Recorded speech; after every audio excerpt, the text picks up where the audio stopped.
السلام عليكم، بخير، لاباس عليكم. اليوم سننتقل إلى دوري أبطال أوروبا للحديث عن مباراة ريال مدريد وليفربول، وهي المواجهة التي كانت السنة الماضية في نهائي دوري أبطال أوروبا، وفازت ريال مدريد ب1-0 وتوجت بلقب دوري الأبطال على حساب ليفربول في السنة الفارطة. ويتجدد اللقاء بين الفريقين في ثمن نهائي البطولة، وهو يختلف كل الاختلاف عن النهائي لأن هذا الدور فيه ذهاب وإياب، ومباراة الذهاب تلعب في الأنفيلد معقل ليفربول، والإياب في سانتياغو برنابو في ريال مدريد. وسنخصص هذه الحلقة للحديث عن الإصابات والغيابات البارزة في هذا اللقاء. نبدأ بأبرز غيابات ريال مدريد. تفتقد ريال مدريد لخدمات كل من فيرناندو ماندي الظهير الأيسر في التشكيلة، وغيابه يدوم إلى غاية أبريل القادم.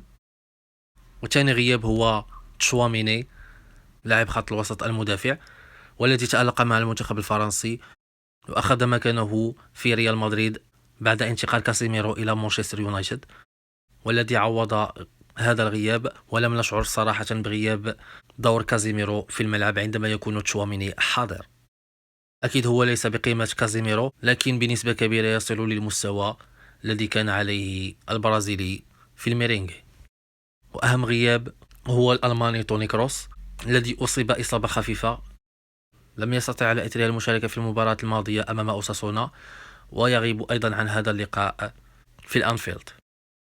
كانت هذه أبرز غيابات ريال مدريد في لقاء ليفربول.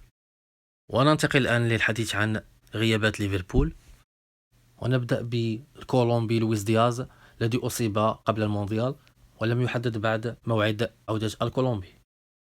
واللاعب الثاني هو داروين نونيز، الذي يوجد شك في مشاركة هذا اللاعب لأنه تعرض للإصابة المباراة الماضية أمام نيوكاسل على مستوى الكتف، وقد تحريمه من المشاركة. ننتظر الساعات القادمة التي سيعلن فيها مشاركة اللاعب أم لا.